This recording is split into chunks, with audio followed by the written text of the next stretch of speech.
Évolution humaine, partie 1, les hominidés et l'émergence de la lignée humaine. En général, les chapitres sur l'évolution terminent avec nous, les humains.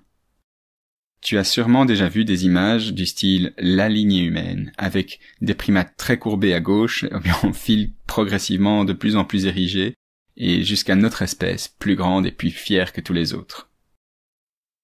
Pour être honnête, cette image prête à une mauvaise représentation de l'évolution humaine pour plusieurs raisons. Alors les différents primates repris ici, dont nous faisons partie, ne sont pas forcément des ancêtres les uns des autres. Le chimpanzé n'est pas un de nos ancêtres, mais est un de nos cousins. L'évolution humaine n'a pas non plus suivi une trajectoire rectiligne comme ça. Et surtout, notre espèce n'est pas un aboutissement, une conclusion de l'évolution. Si on devait donner une image de l'évolution humaine, ce serait plus correct de dessiner un buisson. Mais un buisson, c'est pas aussi cool à dessiner sur un t-shirt. Creusons un peu. Tout d'abord, l'espèce humaine, dont nous faisons partie, Homo sapiens, fait partie de l'ordre des primates. Les primates, c'est un groupe de mammifères qui ont un cerveau relativement grand par rapport à leur corps, des ongles plutôt que des griffes, un museau plutôt réduit, et toute une série d'autres caractéristiques liées à une vie plutôt arboricole, dans les arbres. Les singes font partie des primates, mais aussi d'autres sous-ordres comme les tarsiers et les lémuriens que tu connais probablement un peu moins. Plus spécifiquement, notre espèce, elle fait partie de la famille des hominidés. Les hominidés, ce sont les grands singes, sans queue, qui ont des périodes de gestation d'environ 9 mois, qui ont une longue période de développement jusqu'à atteindre la maturité sexuelle.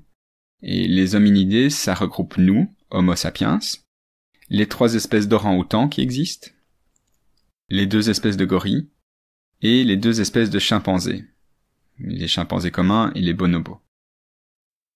Et le groupe des chimpanzés, c'est nos cousins les plus proches, ou notre groupe frère. Et un truc qui fait un peu froid dans le dos, c'est que sur toutes ces espèces d'hominidés, la nôtre est la seule qui ne soit pas menacée d'extinction à l'heure actuelle. Et ça, c'est évidemment la photo du présent. Il y en a eu des tas d'autres dans le passé.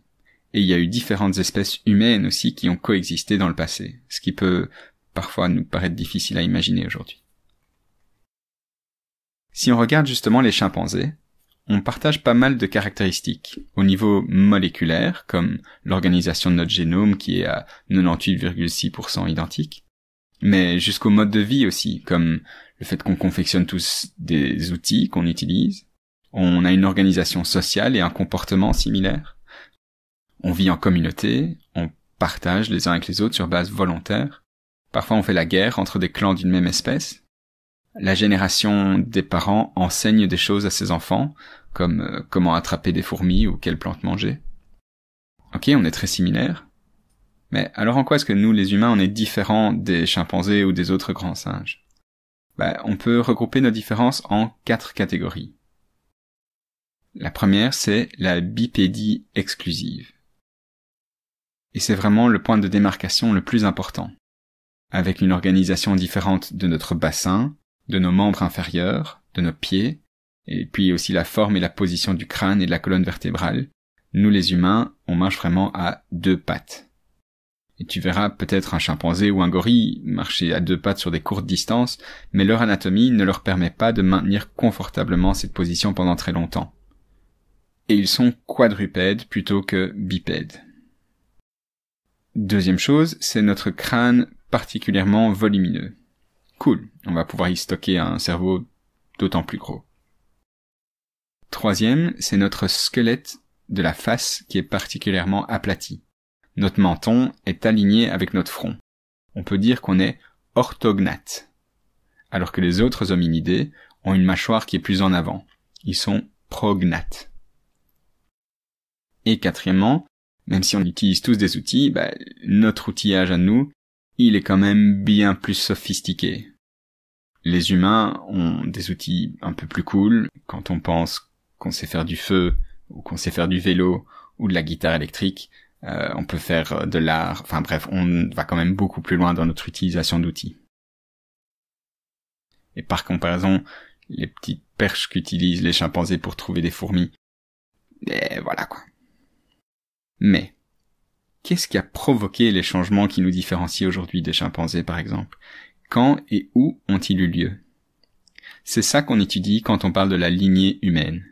L'histoire évolutive des hominines, ou les hominina, si tu veux que ça sonne plus mignon, en latin. La branche de l'évolution dont nous faisons partie, qui a divergé de celle des chimpanzés il y a 6 à 9 millions d'années. Les hominines, ou franchement je préfère hominina, je vais être honnête, il y a beaucoup plus de groove dans ce mot-là, on est tous des bipèdes, et on présente tous des degrés variables dans les autres caractéristiques, les utilisations d'outils, l'orthognatisme, le volume crânien, etc. Alors le point de départ, c'est qu'il faut savoir que le berceau de l'humanité, il est situé en Afrique. C'est là qu'on trouve tous les plus anciens fossiles d'hominina, essentiellement répartis dans 3 zones.